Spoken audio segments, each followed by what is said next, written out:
आज का दिन मुश्किल था अनाया। श्रीमती शांति ने अभी फूलों का ठेला खरीदा है। हमेशा इतना ज्यादा। उनके पास सब कुछ लगता है ना? मुझे लगता है कि उनका भाग्य बहुत अच्छा है। कुछ लोगों के लिए इतना आसान क्यों है और दूसरों के लिए इतना संघर्ष क्यों? मैंने क्या गलत किया? तुमने कुछ भी गलत नहीं किया है प्रिय बच्ची, तुम बस आधी बुनाई को देख रही हो। कौन हो तुम? मैं विधाता हूँ और मैं अस्तित्व के करघे की देखभाल करता हूँ। तुम भाग्य की बात करती हो लेकिन मैं धागों की बात करता हूँ। ध्यान से देखो अनाया, सुनहरे धागे देख रही हो, ये पुण्य कर्मों के धागे हैं। करुणा, उदारता, ईमानदारी, निस्वार्थ सेवा के हर कार्य, चाहे कितना भी छोटा क्यों न हो, इन धागों को मजबूत करता है। इस आत्मा ने बहुत पहले के जीवन में खुद को दुख दूर करने के लिए समर्पित कर दिया था। उसने अटूट दयालुता का अभ्यास किया, तब भी जब उसे बहुत कीमत चुकानी पड़ी। उसने अच्छाई का एक भंडार बनाया और फिर एक और चक्र में उसने पुण्य का मार्ग चुना, निस्वार्थ भाव से अपने आसपास के लोगों का उत्थान किया। उसने व्यक्तिगत लाभ नहीं बल्कि सभी के फलने फूलने की कामना की।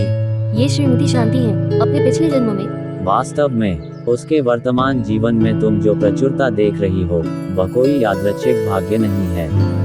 यह अनगिनत अच्छे कर्मों के माध्यम से बोए गए बीजों का खिलना है।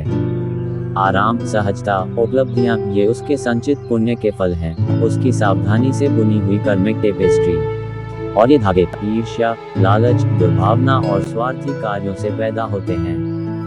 वे भविष्य के जीवन में गांठें, बाधाएं और चुनौतियां पैदा करते हैं। तो जब हम किसी को बहुत धन, हर उपलब्धि के साथ देखते हैं तो हमें ईर्ष्या नहीं करनी चाहिए। ईर्ष्या एक तेज धार वाली तलवार है जो केवल तुम्हारा अपना धागा काटती है। यह तुम्हें भव्य डिजाइन के प्रति अंधा कर देती है।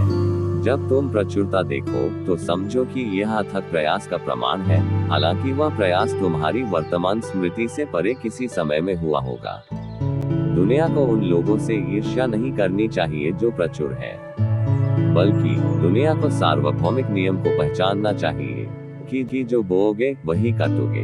अपनी ऊर्जा दूसरों की फसल की तुलना करने पर नहीं बल्कि अपने अच्छे कर्मों के बगीचे को विकसित करने पर केंद्रित करो।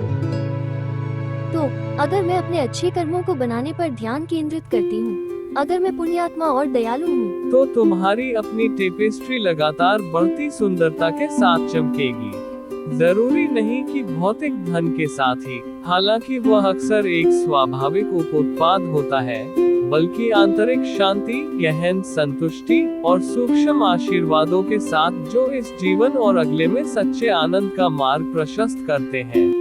अनाया उठती है, अलौकिक चमक चली गई है, लेकिन स्पष्टता की गहरी भावना बनी हुई है। बाद में अनाया बाजार में वापस आ जाती है। श्रीमती शांति की कार रुकती है।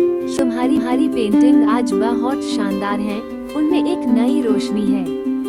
धन्यवाद श्रीमती शांति, मुझे लगता है कि मैं आखिरकार हर चीज में रोशनी देखो तो हमेशा सबसे महंगी चीजें खरीदती है। शायद वह बस वही काट रही है जो उन्होंने बोया है, और शायद अगर हम अपने अच्छे बीज बोने पर ध्यान केंद्रित करें तो हम सभी को समय पर अपनी फसल मिल जाएगी।